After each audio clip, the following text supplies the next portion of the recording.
Good afternoon. It's Friday, October 23rd, and I'm Gary Pace, the Lake County Public Health Officer. This is the COVID-19 update. We currently have had a total of 689 cases and 15 deaths. Lake County remains in the red tier at this point. The two main variables for tier status are test positivity, where we're at 4.3%, which puts us in the orange tier, and new cases per 100,000, where we are at 7.9 cases per day, which is over the 7.0 threshold to go to the purple tier.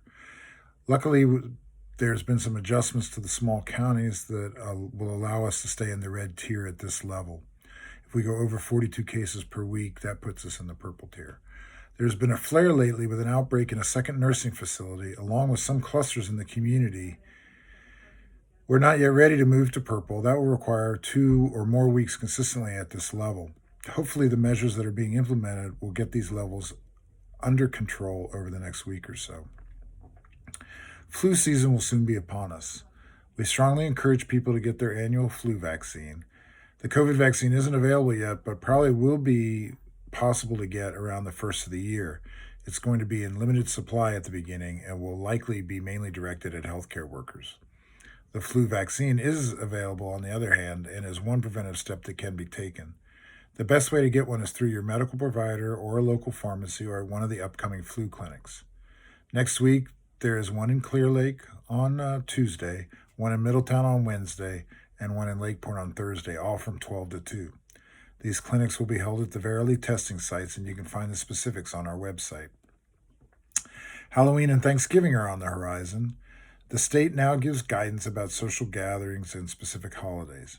They say that gatherings with folks outside your own household should not have more than 3 separate households present. They should be held outdoors, and everyone should wear a mask. For Halloween, trick-or-treating is discouraged. For Thanksgiving, indoor gatherings with extended family and travel is discouraged. While all of these guidelines make sense because they limit the types of activities that end up causing more spread, and those activities that cause spread are usually indoors. They have multiple people from different households. There's lots of talking or singing, no social distancing, and no mask. So it's really hard for all of us to continue for so many months with these kind of restrictions and avoiding these kind of activities. And now we are moving into the fall and winter holidays, which often bring us a lot of joy. We're going to have to figure out how to adapt. So how can we help our kids enjoy Halloween?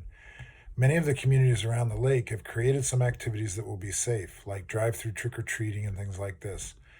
We have the experience of a safe 4th of July activity in Clearlake where people were able to watch fireworks in a safe, socially distanced way, and we did not detect any rise in cases after that event.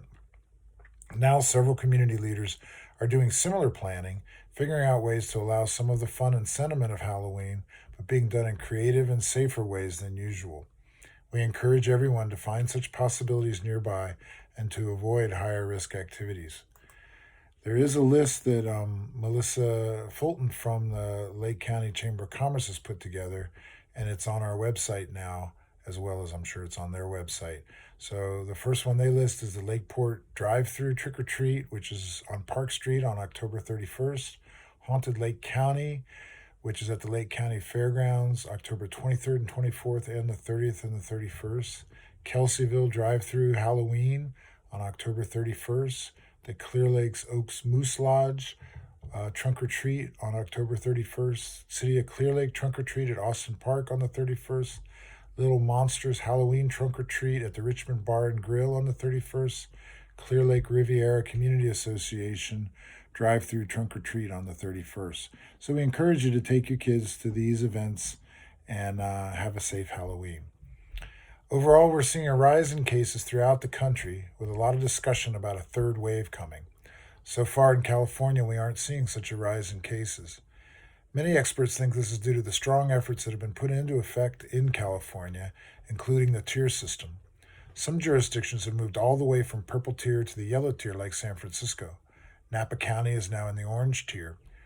Mendocino and Sonoma County continue to be in the purple tier. When visiting San Francisco, it's striking to see the level of masking and the precautions being taken.